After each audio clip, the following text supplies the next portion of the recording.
name is Harry Tumbuatko. We'll back to the discussions on federalism, if we even know exactly what we're supposed to be discussing. Joining us, we have Art Albendia, who I've introduced earlier, and this time also Gil Santos, who I've introduced, Professor Santos, who's with us. Gil, thank you for being on the show, and I'm glad, with your busy schedule. Pleasure is mine, Harry. Anytime, anytime. Now, there's this issue we were talking about, as you heard, federalism, where it's going, colonial, what do we call it? Colonized economics.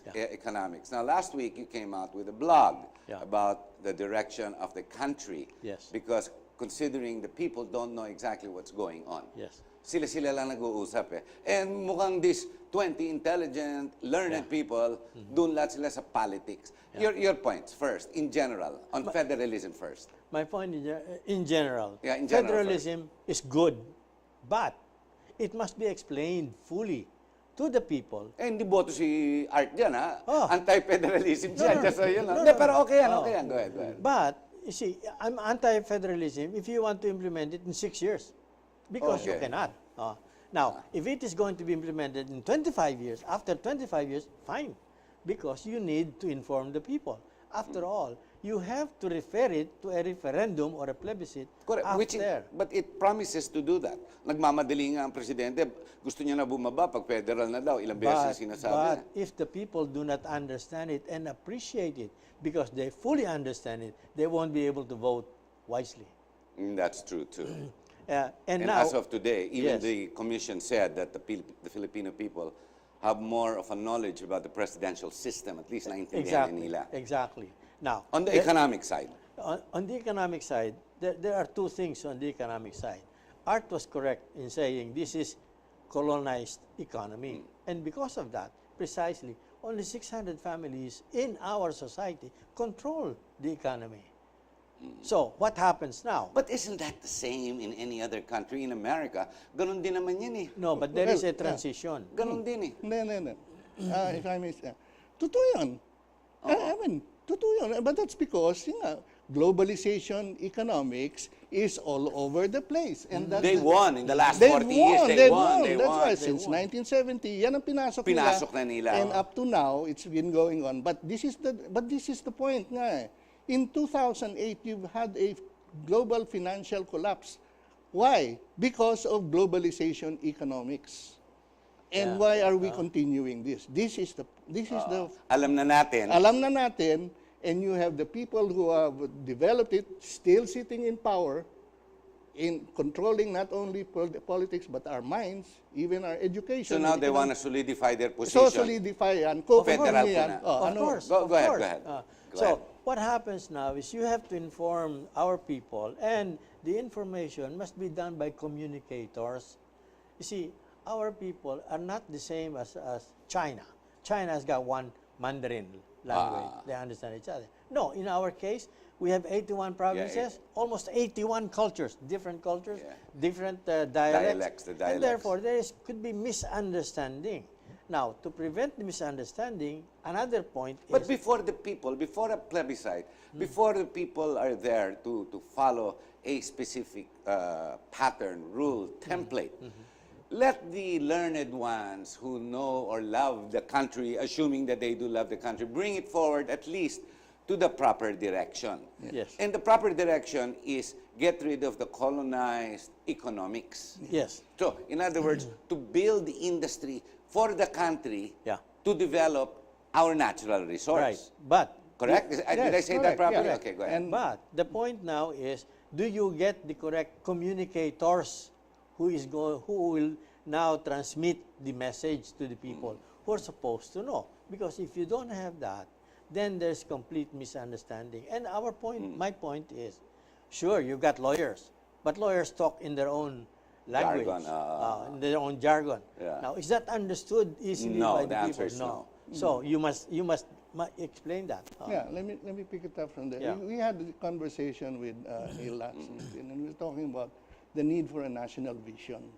A vision that is understood by our people. That's what he's saying. Okay, but the trouble is we also have a very simplistic view of what is a national vision. We think that just because we say, we're going to solve poverty in 25 years. Which is the vision. Which is the vision promoted today. Yes, Yan, correct, correct, yan ang correct. sinasabi nila. Yan daw yung vision nila, okay? But what is a vision? What is a vision really? When you talk of liberating ourselves from poverty, that's a goal. Kumbaga, if you look at the tree, you're talking of the fruits of the tree. Hindi lang yung puno na tatayo. Hindi yung punong magdadala nun doon. And to start with, magbubunga yan. and to start with, you have the correct seed. And then you have to have the right seed. See? And if the seed is wrong, if the seed Garbage is in, programmed, garbage out. if the seed is programmed to make the rich richer, and all, of course that's what happens, and that's exactly what happened in the last 50 years. Not grow the tree and cut it down and export it. Ito bear fruit and get the fruit so it can keep bearing fruit. Yes. So ngayon, ang trabaho, the work of our people and our leaders is to come up with a new seed that will program or develop the system, the institutions, the values, the principles that will enable you to empower the small, that will build the industries, that will harness government to build the Education, industries. power industry, yes. Providing jobs as well. That will qualify the people. Educate the people to Yeah. qualify. That's education. Give them But the you know, right. that's a 20-year process, education. You have to give them an integrated view of what development really means. Hindi yung pinayaman mo lang yung isang sector, economic development na yun. That's not economic development. That's concentration of wealth. Concentration. Not only that, the worst part of it is it promotes inequality. And then it promotes The inequality. socio-economic Ganun ang disparity. Amerika ngayon. Ganun ang Amerika. Yan ang problema ng Amerika ngayon, inequality. So, Yes. you Kaya know, Manila, now you have more poor nations than there are rich nations. That vision that you put together, that blog, what vision did you identify? The vision we identified is the role of the Philippines in developing its own, the role of government in its own development of the nation. How the people can benefit out of what governance can produce. Number two. But government's always messed up when it comes to managing anything. Yeah. Our government anyway. All our governments have messed up. Well, you have to, that's why you need to, we have to have a finer, more detailed look at the role of government. Actually, Government is good in terms of providing long-term resources and providing long-term capital to pursue long-term goals. Long-term dapat, hindi short. Hindi short. Because nobody's going to allocate that kind of money for these sort of things. You see? Too long. Too long. So, 20 years, 30 years in return. exactly. Okay. So you make that capital available for people who have the vision, who would want to build an industry, who would want to build the infrastructure even, okay? But let the management, construction management, pa-manage mo doon sa mga private people. Pwede yan. Pero government-owned pa rin and controlled. Government-owned pa rin. And then the pricing of the public goods that arise, for example, Controlled. power. Yeah, Controlled. Controlled. So, you give the managers... Hindi Lopez family lang kumikita. Because if you give them the market, already tapos na. Quick return. Quick return. Quick there is return. also one point. You see, the Filipino, by nature, wants to be consulted. No, so that if you have only 20 people talking among themselves and putting out something which will be referred to the 100 million people, it's not going, it might not be But just shouldn't the accepted. brighter minds be the one to lead the people? Because just because the majority is there, as in per our democracy, it doesn't mean that they have the brains No, to guide. Di ba? It's the learned, the educated. it is an art. You see, if you have the one on top, the learned on top, Yes. to go down, to sip down, but you must also have the unlearned from below, To come who are more in number, to be coming up by osmosis. Then you have in the middle Diba? How do you bring this up? Nga, this is the problem, the bottom part. It needs control and regulation, the top. yeah. Well, my view actually is that it started out as a science, a social science, economics. No? Yes. In 1970, as I was saying, they introduced globalization economics. That's the one that continues our colonized economy. Okay, that globalization economics now controls the mindsets of what all these 30, 40 years of economies coming out of UP and all the other schools say the same thing. Poison? Poison. Going straight to the point. Go ahead, yeah. Although great minds, pero poison nevertheless. Contaminated. I'm sorry, but if we get into a debate, you will see that actually they fail in their own theories. They say that free market works if there is no big player, if there is no monopoly. But there's no such if thing. there's There no- will always be monopoly, big players, free market. And So there the is assumption is free incorrect. entry. Hindi correct. Hindi And, correct. and yet they persist with it. Why? Because it favors those who are the winners. Maybe because also the leaders in government that we place or that are appointed, even though they are the learned, the problem is, I mean, government pays crap. I mean, how do you expect a president to get 105,000 a month? Yeah. I mean, ako, sasabihin ko, sorry, Yeah. way below my pay grade. Of course. Hindi pwede, I make so much more. And this, Harry, is the history of our people, if you remember. Even in the revolution. So how do we identify the next set of leaders, at least the economists, who have the people in the country at heart? Ang hirap hanapin yan. Kasi as you get older, alam mo, everything's, I'd say it's profit. I mean, one way or the other. Yeah. But you have to have a core group of people thinking along the same line together to push the country. And therefore, they must agree on the method of pushing the country so that you will have to have a consultative national meeting. It can be done. Walang mayaman, walang it can walang be oligarch kasali dapat. Walang politician There must kasali. be a representation of each sector.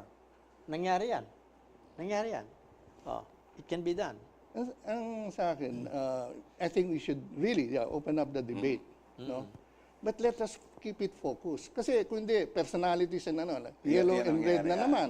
correct. Ang kalokohan yan eh. Okay. Address the real anomalies that we are faced with. For example, allocation of capital. We have deprived 98% of our economy from capital. You know that there is an agri-agra law that says that allocation of capital, of loan money, 25% should go to the agriculture. Hindi natutuloy. It's not happening. What's happening? There is institutionalized violation of that law. Do you know that the central bank receives 1.5 billion pesos worth? In 2016, they received 1.5 billion pesos worth of penalties. That represent 0.5% of the loan portfolio. In short, it should have delivered 300 billion pesos to the agricultural sector. It did not. It did not. Okay? Tapos, another anomaly, government. Yung utilities, EPIRA law, for God's sake. Oh, the EPIRA, 1993. Do you know that government is actually prohibited to invest in power? And yet, it regulates. But isn't it just a regulator? Hindi. Not with the EPIRA. Hindi. Ano nga is, if you provide long-term capital, then you can have lower returns. You don't have to charge as high. Correct, lower return. Yeah, kasi long term eh. Oh, long term. Hindi ka pressured. And then you go on a cost plus pricing rather than maximize your price. Cost plus lang. Controlled. So may cost plus. So everybody earns. But you pay the cost of management, etc. Okay. But yung but yung sinasabi nila, competition will bring down the price. Of course, it's now the highest. I mean, are we blind? I mean, nakikita na natin that competition has not brought down prices because there is no real competition. There is none. And it doesn't work, really. You really have to go on a cost-plus basis. Where is the president going wrong? Because so far, I mean, this is one active president. Yes. I mean, it took a president with guts to say no to the dilapidated jeepneys that are rolling coffins. It took a strong government, a strong president to tell Lucio Tan, hey, pay your taxes. And now Lopez is going to have the same problem. He did the same thing to the cigarettes. It takes a strong president. Where is he going wrong? This consultative commission, who are former politicians, judges, many are lawyers. I think the president. Sige, go ahead. I think the president is. We should trust the president. This is a good president. He is a good president. He Where has is he the, going he has wrong? the heart of the people. He has the interest of the people. The problem has been The economists that we have today. So mahina si Joke, no? ayaw Pernia, ayaw tsaka niya, si Dominguez. oo, sabihin niya, hindi ko yan alam kanya dong. Ay, Tama sabi ni Gina Lopez, kung hindi ikaw, kinalbo mo yung isang bundok. Di ba sinabi niya kay Dominguez? I mean, dyan ka umuupo, nakaupo ka sa mga minero. Di ba? So, ang problema, economists natin. Yes, yes. There's something wrong. Not only that, I think the president should take an active hand and say, common sense lang yan eh. Hindi But he said, baka may hina-hina siya dyan. Alam mo, this guy is very sensitive on issues that he's not an expert in. Malakas ang loob niya, sasabihin niya, hindi ako eksperto dyan. Which is correct. No. That's Yes, why I talk okay. about integrated development. Kasi ang integrated development is just making a judgment, in other words. Tingnan mo, what is the outcome of whatever policy that you have? Take a look at, realistic look at it and see who has benefited from that. Okay. Pag tinignan mo yan, But isn't it a little too short for a president in 6 years to identify when you Correct. build industry? It's too short, di ba? Correct. That's too short. No. But then there should be a training already of the next ones to succeed. You see, if you are having a political party and your political party is backed up by a definite ideology, which is going to a real have that. political Yeah. party, not like Yeah. the ones we have now. Yes. You must have the ideology, the correct ideology, to have that dream. That's a good point Yeah. of view. Yeah. So you have a president in waiting on the learning curve, Yes. who's being generating an awareness in his Correct. mind and expertise if necessary. And who is going to continue the program. Kasi hindi kaya na 6 years, di ba? At because- least 20 years. Because our practice has been stop the program of the previous one. Yeah, go because new one, I'm not going to get the credit. See, No, but this is the first presidency that's kinontinue niya yung whatever little the Noynoy administration Right, right, promoted. Whatever little. this president is showing us that his politics is not personal and transactional. You see, It's not transactional. if it is transactional, then you'll have worse in the next 20 years. Profit-oriented. That's GMA's admin Correct. naman yun. Correct. Transactional yun. Correct. So you must now have a consultative meeting first and get the So people. mali ang federalism. Hindi. I mean, we're jumping in from the fire. We're going from the frying pan into the fire. Yeah. Nagmamadali tayo. nagmamadali. Yung pagmamadali ang mali. You know, yung pagmamadali ang mali. So, konting pag-aaral, konsultasyon, And transformation, the evolution. and the 3 years transition is just not good enough. It's too short. but, No, no. I would say 3 years is enough for us to define the seed of the Or the template. Let's call it a template. Yeah, Yeah. the The template, template of the for new direction. the new tree that we are building. That's the way you change the forest. You change the forest by changing the trees. Correct. So the template first has to be identified if that is the Yes. right direction. Yeah. Is that the role of the president? Yes. Should that No. should that That not should. be? That No, should be part. That should be because part. that's the role of yes. government. Yes, and that is leadership. You see? And in fact, We might be asking too much. This guy, we're asking this guy to do everything. Kaya tawag ko na nga sa kanya, Super D eh. Di ba? no, in fact, we need the political will of this president. Kasi ang kalaban, what we are fighting is a very strong oligarchy. That's not only here, but it's all international. It's a whole force. It's not just the local oligarchs. It's the global community, the global business It's community the that you're IMF, dealing yeah, with. yeah. Exactly, which The are banks, the very strong. ADBs, Yes. and whatnot. But domestically, he has also to shed off the transactional part of Philippine politics. Which is what we call politics. Yes. And therefore, even anybody who helped him during the last Dapat election. shed. Yes. If they're not of the That's- same mentality, you know. That's a hard thing to do in politics, as you well I know. Tawag dyan payback eh. I know. Payback. But that So is the- mali itong consultative commission, and if this is formed for political a political template and framework, but which the president also promoted. Parliamentary, that's the template. Parliament, ang pinopromote niya eh. Hindi, sinasabi nga ni Art kanina, ang mali natin is we are looking at the end already. We're not looking at the total process. Ang tinitingnan mo agad, yung prutas. Hindi mo pa alam kung ano yung buto, kung ano yung kahoy. Which includes the composition of the consultative team. Yes. Mali nga yung composition eh, lumalabas eh. You know, you've heard of manufactured consent. The term manufactured consent. I love those words that you put together, but go ahead. That the economist in you coming out. Go ahead. But that's where, you know, democracy has been used. Yeah. And abused, True, huh? true. And abused. And abused. And abused. And abused. The moment you change the word, you call pork barrels accelerated disbursement program. Okay na. What's this? Okay. The moment you form a committee that's supposed to have reviewed this thing, but they are of like minds, of like interests, They are. of like education. That's what I heard. I was bored as hell for the 19 of them giving their positions, but it was all in the same template, no? Gandun lang eh. And if you listen to them, if you listen to the votes, they're all talking about the structure of power. Yeah, the structure of power. Nobody the talked about, politicians. teka muna, ano ba yung ating implement? What is the vision that we're talking about? What is the purpose? What is the fruit of federalism? Yeah, what is the fruit of the past 50 years of economics in this country? Which is Colonized more economics? important than the political template. You know, all I'm asking of them, since they're all educated in economics and modern education, they should follow management by objective. Ano ba yung objective? Ano yung gusto mong gawin? At yung gagawin mo, dapat pinagkasunduan ng lahat Yun. para isa lang ang takbo. Tsaka may edukasyon sa tao, taong bayan. We're at the end of the program. Art, your short message as we end this program on this topic. Quick message. I think we should look back at history.